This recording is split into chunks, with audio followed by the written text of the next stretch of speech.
안녕하세요. 뽀족스람 채널에 다시 오신 것을 환영합니다. Halo guys, selamat datang kembali di Pojok Seram. Hari ini gue akan melanjutkan cerita film Killer Toon part kedua ya. Mari kita mulai.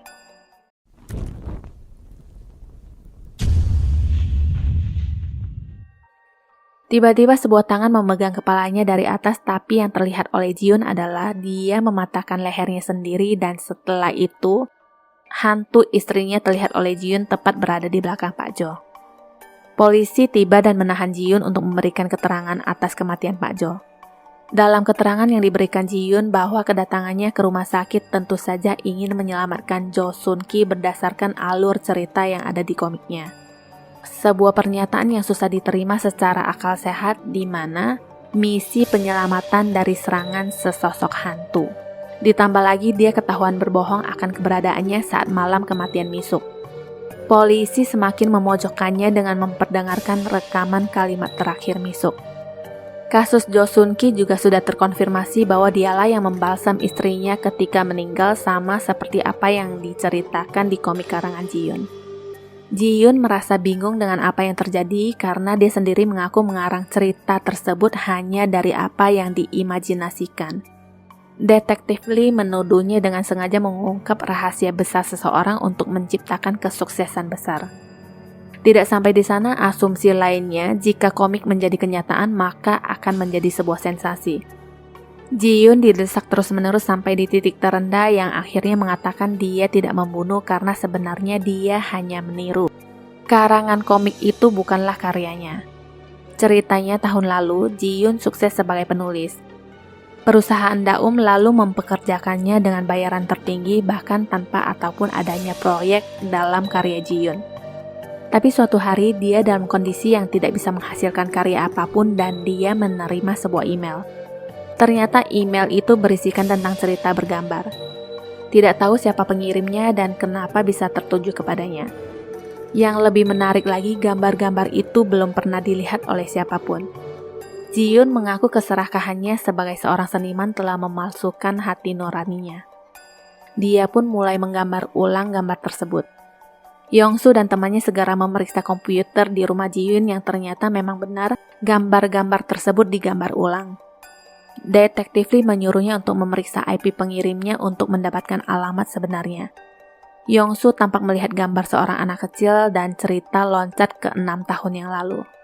Saat itu Yongsu sedang berkendara sambil menelpon tunangannya untuk mengabarkan keberhasilannya masuk dalam akademi kepolisian, juga merencanakan meminta restu kepada ayah si gadis untuk menikahinya. Di tengah jalan dia tiba-tiba seperti menabrak sesuatu tepat di jalan yang mempunyai plang arah ke peternakan babi. Di depan mobilnya ada sebuah kantong plastik berisikan makanan, tapi tidak terlihat adanya korban dan tiba-tiba turun hujan. Cerita masa lalu itu sementara terpotong dan kita ke cerita di mana Yongsu yang sedang mencari tahu alamat orang yang mengirimkan email itu. Alamat itu ternyata adalah sebuah gedung apartemen yang ditinggalkan pemilik dan dipercayai berhantu. Ceritanya dulu ada seorang anak kecil yang suka menggambar di tembok dan apa yang digambarkan itu benar terjadi. Rumor mengatakan anak yang menggambar itu telah dirasuki dan dapat berbicara dengan hantu. Anak itu lalu diganggu oleh anak-anak lainnya dan penduduk desa menjadi gila karena dia. Dia juga diberitakan membuat kebakaran dalam gedung setelah itu pergi. Diketahui anak ayah itu seorang pembalsam mayat yang bermarga Jo. Di kantor, asistennya mengabarkan bahwa benar informasi yang diberikan Yongsu bahwa Jo Sun Ki pernah tinggal di gedung hantu tersebut dan anak perempuan yang bernama Jo Soo Hyun dilaporkan menghilang. Tapi ada yang menarik di sini. Ternyata pada saat itu Ji-yoon juga dilaporkan tinggal di gedung tersebut. Korban, alamat rumah, semua terhubung dengan Ji-yoon. Detektif Lee kembali menemui Ji-yoon dan mengajaknya ke apartemen itu.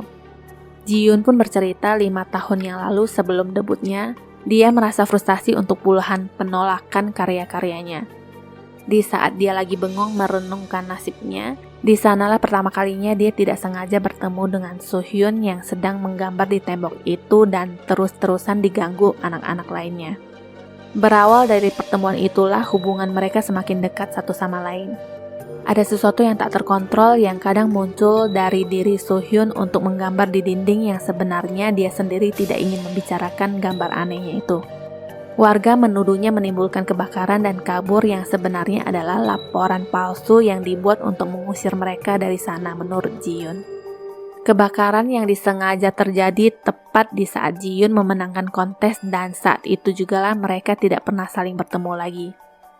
Di ruang bekas kebakaran itulah email gambar-gambar komik dikirim ke Ji-yoon sebelumnya. Detektif Lee kini mempunyai suspek baru yaitu So-hyun. Dia mengatakan Jo Sun-ki pernah dilaporkan kasus pelecehan anak, jadi hal itu dijadikan kecurigaan atas dugaan So-hyun menghabisi ayahnya. Tapi pertanyaannya sekarang, apa alasan So-hyun membuat Ji-yoon menggambar komik itu? Di saat detektif Lee akan membayar makanannya, Ji-yoon mendapatkan pesan yang berkata, "Sudah sekian lama, kembali ke halaman gedung, So-hyun." Di saat ada kesempatan, Ji-yoon membawa pergi mobil detektif Lee. Detektif Lee pun lalu memerintahkan untuk melacak keberadaan Ji-yoon lewat ponselnya. Ji-yoon kembali ke apartemen dan memanggil So-hyun. Sosok gadis itu berdiri di sampingnya tanpa dia sadari. Terdengar suara seperti kaca yang terjatuh berkali-kali dan anak itu muncul persis di depan matanya dan Ji-yoon pun tersadar dari mimpinya di dalam mobil. Dia membaca kembali pesan dari So-hyun dan masuk ke dalam gedung sambil memanggil nama So-hyun. Sesuatu seperti menghampirinya, setelah itu entah apa yang terjadi. Detektif Lee sampai di tempat itu dan hanya menemukan ponsel Ji-yoon yang tergeletak di mobil. Dia lalu menelpon Young-soo untuk menyuruhnya datang.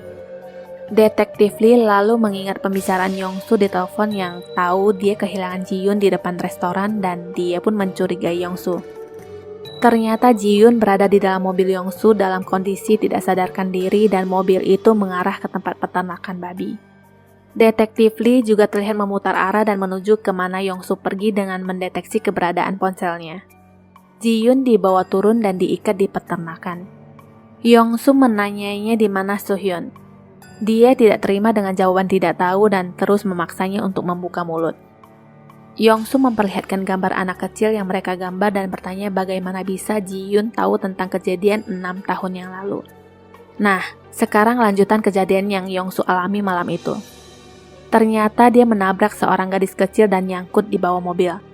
Anak itu terus meminta tolong dan Young-soo pun berniat ingin menolongnya sampai dia mendengar suara pacarnya yang mengatakan mereka akan segera menikah karena ayahnya sudah merestuinya. Tiba-tiba dia seperti mengurungkan niatnya dan melepas tangan anak itu. Sekarang Young-soo takut rahasianya terbongkar dan satu-satunya cara yaitu untuk mengubur rahasia ini selamanya dan melenyapkan saksi. Di saat Young-soo akan melayangkan kapaknya, dia terhenti mendengar suara tangisan anak kecil sambil berkata tolong. Lampu di tempat itu tiba-tiba padam nyala dan sosok perempuan kecil itu menampakkan diri di depannya. Young-soo yang ketakutan melepaskan tembakan yang terdengar oleh detektif Lee yang juga tiba di tempat itu secara bersamaan. Di dalam Young-soo yang ketakutan itu dihinggapi sepotong tangan. Detektif Lee masuk ke tempat itu dan menemukan Ji-yoon yang sedang tidak sadarkan diri. Young-soo memanggil detektif Lee dan mengarahkan pistol ke arah kepalanya sendiri yang seakan tangannya itu tidak dapat dikontrol. Dia berkata bukan dia yang melakukannya dan seharusnya mereka tidak ikut campur dalam kasus ini. Detektif Lee membujuknya untuk menurunkan pistolnya dan pelan-pelan melangkah mendekatinya. Sepotong tangan hitam lalu membantu menarik pelatuk dan Young-soo pun tewas. Atasan dari detektif Lee tidak mau dengar omong kosong soal hantu. Dia tetap menjadikan kejadian ini sebagai kasus bunuh diri. Di hari berikutnya di kantor, asisten lainnya memberikan temuan gambar anak kecil di TKP. Dia juga menyampaikan bahwa sebelumnya Young-soo terlihat tertarik dengan gambar tersebut saat mereka menggeledah rumah Ji-yoon. Di gambar itu tertulis nama Mi-jin dan detektif Lee langsung mengingat Young-soo yang berkata Mi-jin adalah seorang hantu sebelum dia menarik pelatuk pistolnya. Detektif Lee pun lalu tersadar akan sesuatu dan mengingat perkataan Young-soo dulu yang berpendapat mungkin dia harus menyelidiki komik lainnya yang mungkin ada kasus lainnya. Secepatnya dia memeriksa kasus-kasus lain dan mencocokkan dengan cerita komik. Di tempat lain, Ji-yoon yang sedang membereskan gambar-gambar jiplakannya merasa kaget ketika mendengar notifikasi sebuah email yang masuk ke dalam komputernya. Dia pun membuka email itu dan mendapatkan sebuah gambaran komik cerita tentang dirinya yang bertemu dengan So-hyun pertama kalinya. So-hyun menceritakan padanya gambar-gambar yang dibuatnya adalah cerita tentang orang mati. Setelah ibunya mati, dia dikelilingi oleh arwah. Ayahnya bilang bahwa dia mengingatkannya pada istrinya dan mengurungnya di hari kematian ibunya. Di saat itulah arwah Sohyun bisa mendengar bisikan arwah. Dia selalu menggambar di dinding maupun lantai, tapi suatu hari, Ji-yoon menyodorkan kertas dan hasil karyanya itu diajukan ke Misuk sebagai karyanya. Di tempat lain, detektif terus menanyakan keberadaan Ji-yoon di kantor penerbit. Di sana tidak sengaja dia melihat layar komputer yang masih menyala dan memperlihatkan cerita komik yang lebih tepatnya sambungan cerita tadi. Ceritanya Ji-yoon dihubungi oleh Misuk bahwa karyanya sudah siap dipublikasikan dengan judul Sejarah dari Perilaku Gila. Setelah itu dia menyadari sesuatu telah terjadi dan segera berlari masuk ke gedung apartemen dan menemukan Sehyun yang sedang berdiri menatap ruangan yang terbakar saat itu. Sehyun berkata, "Aku akan membakar semuanya. Jangan pernah kau berani membawanya keluar. Kau tidak boleh mempublikasikan cerita tentang orang mati." Saat itu mereka berdebat dan Ji-yoon menghantamkan pajangan yang mengenai kepala Sohyun sampai setengah pingsan. Yang Ji-yoon pedulikan hanyalah naskahnya dan di saat dia akan melangkah pergi, Sohyun masih mencegahnya dengan mengatakan hantu-hantu itu akan membunuhnya jika naskah itu sampai keluar. Ji-yoon tetap tidak peduli dan tidak mau merubah keputusannya. Nah, di sanalah dia mendapat luka cakaran di telunjuk tangannya saat Sohyun yang kekeh mencegah dan mendapati kembali kotak naskah tersebut. Ji-yoon kehilangan akal sehat, keserakahan telah membutakannya. Dia mencekik dan menyebabkan kematian Sohyun. Setelah itu dia keluar dengan membawa naskah dan mengaku tidak melihat Sohyun seharian itu kepada orang-orang. Itulah cerita yang sebenarnya terjadi dan detektif Lee juga baru tahu Sohyun yang sudah meninggal dari cerita komik tersebut. Cerita komik tentang dirinya itu adalah hasil karya Ji-yoon yang seperti dibisiki oleh para arwah di telinganya tanpa dia sadari bahwa itu adalah tentang dia sebelumnya. Makanya dia selama ini menemui psikiater yang sebenarnya lebih pada sebuah penyangkalan terhadap apa yang terjadi. Ada sebuah wawancara yang dihadiri Ji-yoon dulu di mana dia pernah mengatakan dia tidak percaya dengan adanya hantu. Dia menggunakan hantu hanya sebagai metafora untuk mengungkapkan rahasia yang gelap yang dimiliki oleh semua orang dalam diri masing-masing. Dari kesalahan kecil sampai kesalahan besar, manusia hidup dengan rasa bersalah dalam kehidupan. Kembali ke masa sekarang, detektif Lee menghampiri gedung apartemen itu dan dia diserang dari belakang oleh Ji-yoon dan terkulai di lantai saat kakinya tertusuk beling. Detektif Lee mengatakan bahwa dia sudah menghabisi mereka semua. Ji-yoon mengelak dan berkata mereka sendirilah yang mengakhiri hidup mereka karena hanya memperdulikan keserakahan. Hantu-hantu itu menginginkannya. Detektif Lee menjawab, bukan mereka, tapi kau yang menginginkan mereka. Itu sebabnya kau menghabisi Sohyun. Mendengar itu, Ji-yoon yang ingin melayangkan kapaknya itu ditembak oleh detektif Lee sambil mengatakan dasar perempuan tamak. Emangnya lu enggak? Tanya Ji-yoon. Di dinding itu ternyata ada juga gambar-gambar kisah tentang apa yang terjadi sebelumnya. Yang terjadi adalah sewaktu Yong-soo mengarahkan pistol ke kepalanya itu sebenarnya sudah berhasil dicegah oleh detektif Lee. Dia lalu memarahinya sambil memukul kepala Yong-soo dan tidak sengaja melepaskan tembakan yang pas mengenai kepalanya. Sekilas terlihat arwah anak kecil itu menghilang dari pandangannya. Detektif Lee segera mengelap pistol itu dan memindahkan pistol itu ke tangan Yong-soo setelah mendengar siren mobil polisi yang datang ke TKP pada saat itu. Detektif Lee seakan tidak mengakui itu dan berkata itu hanyalah kecelakaan dan mengarahkan pistol ke arah Ji-yoon yang sedang berjalan pergi.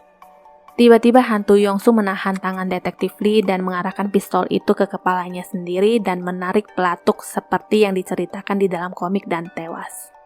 Seperti yang Ji-yoon katakan bahwa setidaknya ada sebuah kesalahan di setiap orang yang mereka takut untuk mengakui dan mencoba mempercayai apa yang mereka mau percaya dengan membelokkan kisah yang sebenarnya terjadi. Itulah karya-karya kisah dari seorang pengarang bernama Kang Ji-yoon yang dikelilingi oleh para arwah. tamat. 시청해주셔서 감사합니다. 구독과 좋아요, 공유 잊지 마시고요. 다음 영상 알림을 위해 알람 설정도 부탁드립니다. Sampai jumpa.